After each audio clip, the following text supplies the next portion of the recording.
Bonjour à tous, j'espère que vous allez bien. Aujourd'hui une petite vidéo un peu spéciale, on est jeudi, le confinement ça va commencer ce soir, le deuxième confinement en tout cas.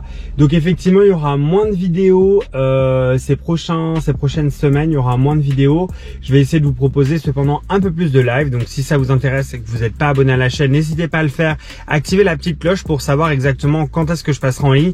Puisque ouais effectivement, contre ma volonté, croyez-moi, je vais pas pouvoir sortir, faire des vidéos et l'essentiel de mes vidéos c'est des road trips ou des trucs où on roule, etc.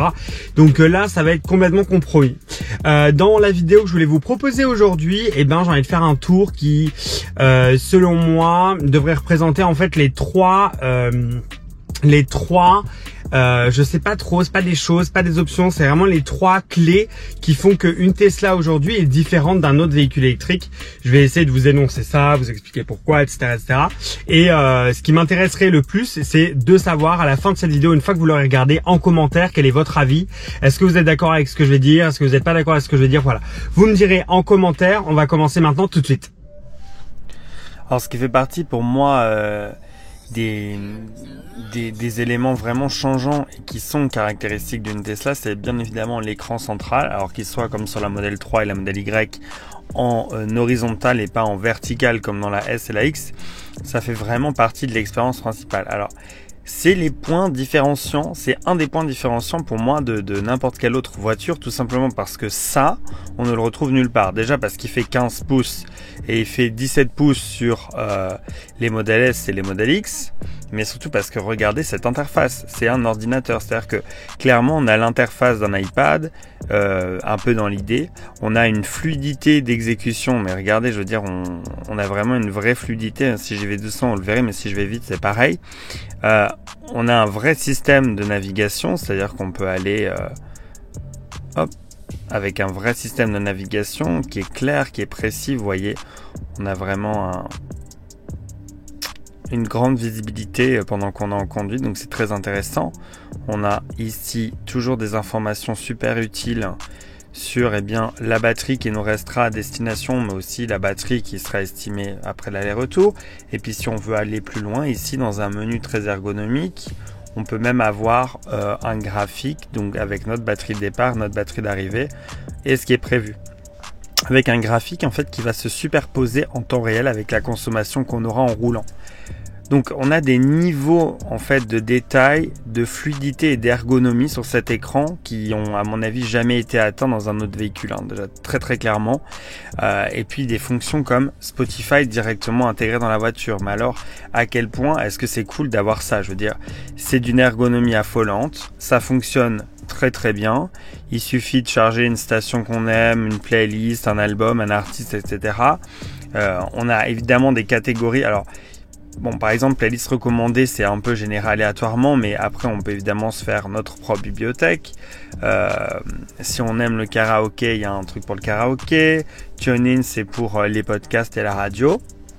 Mais si on a envie de faire une recherche spécifique pour trouver un artiste qu'on aime, par exemple Lady Gaga, on va avoir, comme sur un ordinateur, on peut avoir ses tops, les titres, les albums, etc., etc. Donc c'est vraiment très bien, vraiment très ergonomique, pensé pour être utilisé pendant qu'on roule. Qu'est-ce que je pourrais vous montrer aussi qui est vraiment différenciant? Le Maps, je viens de vous le montrer. La musique et le Maps, c'est vraiment les deux trucs que j'utilise le plus, donc c'est pour ça que je vous le montre en priorité. Mais après évidemment on a par exemple le téléphone, donc je vais pas vous le montrer puisque ça va afficher des numéros de téléphone et des noms perso, mais c'est d'une ergonomie affolante. Les jeux et Netflix, j'avoue que j'utilise moins. Netflix et YouTube j'utilise pas mal quand même quand je suis style un superchargeur.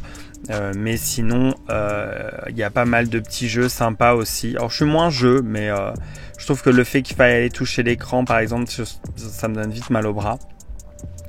Par exemple, j'ai installé HomeLink, donc quand je m'approche de chez moi, l'écran ouvre automatiquement ma voiture et le referme quand je pars. Donc ça aussi, c'est d'une très grande efficacité. Et puis même au niveau des réglages, on a l'impression finalement d'avoir un iPad dans la voiture. Il y a aussi un truc que j'aime bien, c'est évidemment l'onglet de chauffage qui est vraiment pas mal. On peut ici comme ça s'amuser. Enfin, il y a vraiment des choses, c'est quand on roule, en fait, quand on utilise l'écran, qu'on se rend compte à quel point c'est extraordinaire et à quel point c'est d'une fluidité incroyable, quoi. Voilà encore sûrement un atout chez Tesla, c'est l'application que vous avez sur le téléphone qui vous permet d'avoir accès à tellement d'informations et de régler tellement de choses dans votre voiture, c'est incroyable. Évidemment, ce que j'utilise le plus, c'est le contrôle du mode sentinelle, mais vous pouvez ouvrir la porte de votre garage, le coffre, faire clignoter la voiture, ventiler les fenêtres, etc. La recharge, on peut régler à distance notre niveau de recharge maximum, on peut arrêter la charge, démarrer la charge, voir le superchargeur le plus près. Et en parlant des superchargeurs, la transition sur le prochain sujet qui est qu'est-ce que les autres véhicules n'ont pas? Eh bien les superchargeurs, regardez, je clique sur le prochain superchargeur et là, magie, ça démarre dans la voiture et donc on y va tout de suite.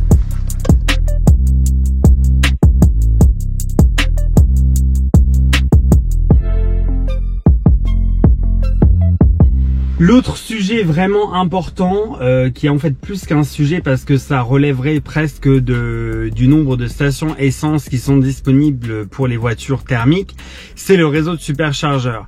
Et encore plus important que le réseau de superchargeurs, c'est le nombre de bornes disponibles à chaque fois. C'est-à-dire que je m'explique. Ouf, effectivement, avec la Tesla, on se pose pas de questions. Encore aujourd'hui, j'ai dû faire 5 heures de route, j'ai fait 5 heures de route. En fait, j'ai juste cliqué sur ma destination, puis j'y suis allé et je suis revenu, quoi.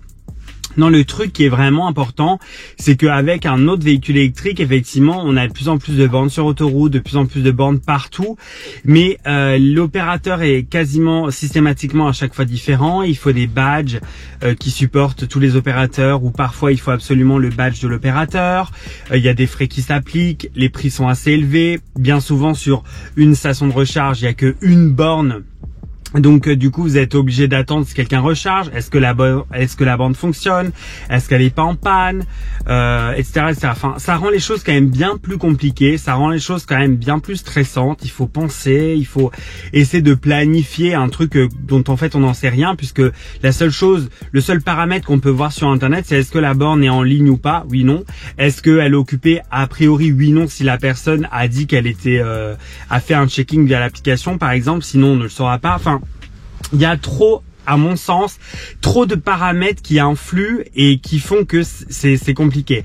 Alors que le réseau de superchargeurs, vous arrivez, il y a 6, 8, 10, 15, 20, 30, 40 stalls.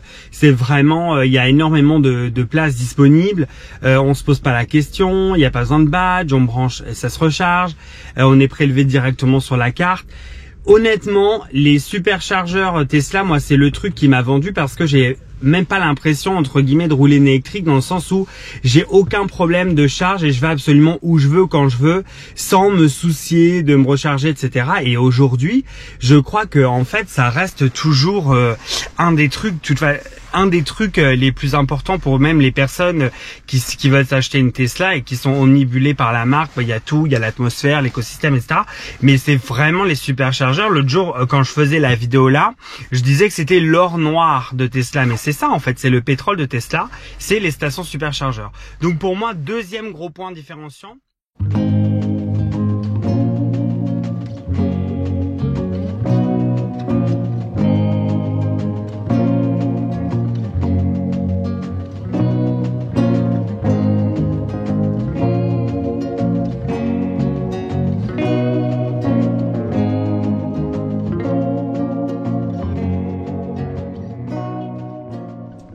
Bon bah très cool, petit coucou à Nico qui est en train de partir à l'instant, qui est un futur propriétaire de modèle 3 qui s'est approché de moi parce qu'il voyait que j'étais en charge, j'étais dans la voiture, il m'a posé des petites questions sur le modèle qu'il voulait prendre et tout, donc c'était très sympa. Salut à toi si tu passes par là.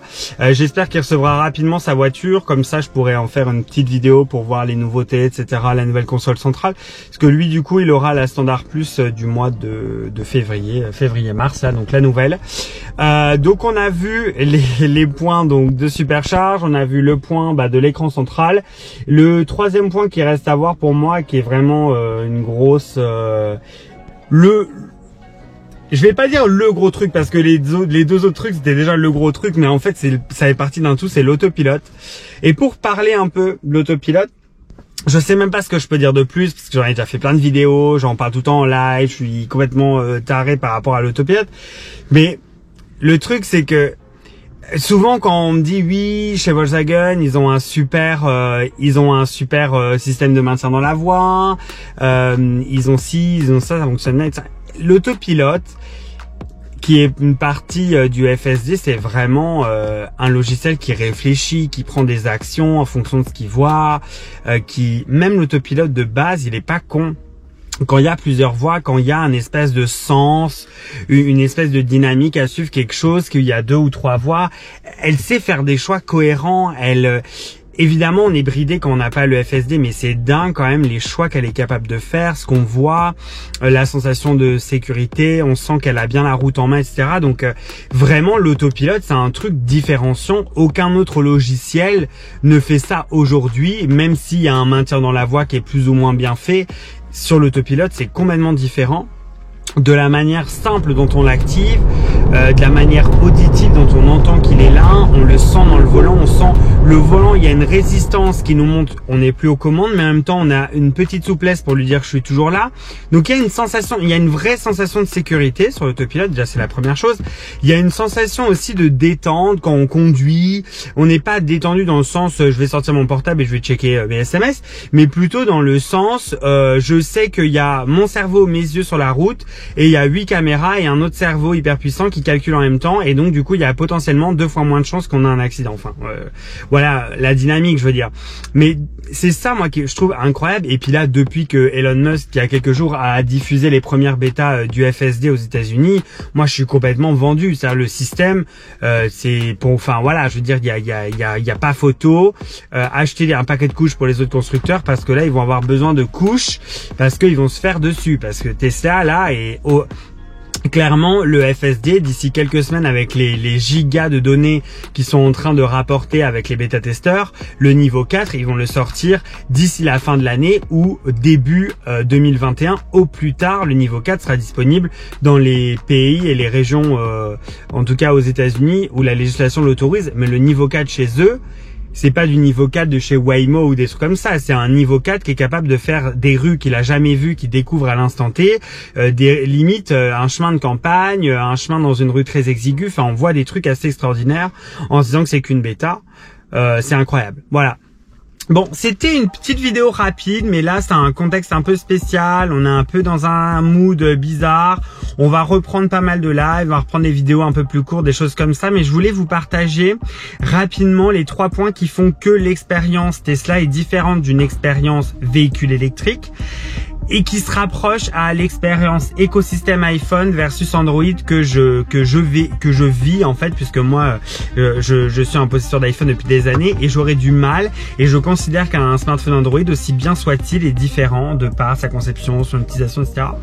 Et pour moi, la Tesla est vraiment plus qu'une voiture, elle est différente dans sa conception, dans son utilisation, etc.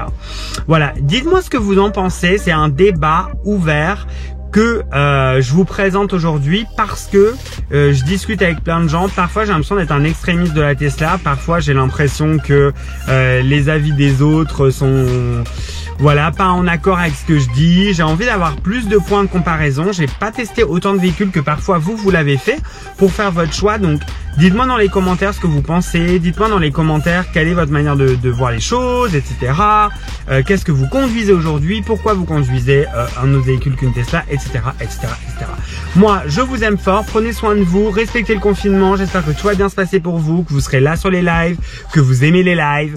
Si vous ne connaissez pas les lives, vous vous abonnez, vous cliquez sur la cloche, et la prochaine fois vous serez notifié. Merci de m'avoir suivi, merci à tous pour votre soutien, merci à Lucas, Eric, Ivan, Mike et tout le beau monde, Franck et tout le beau monde, Johan qui est avec moi sur le Slack, qui sont des contributeurs sur Tipeee, donc qui font des dons ponctuels ou mensuels pour soutenir la chaîne. Merci à vous tous aussi qui regardez les pubs, qui prenez du temps pour laisser votre avis sur les vidéos, ça compte énormément. Et moi je vous embrasse, ciao.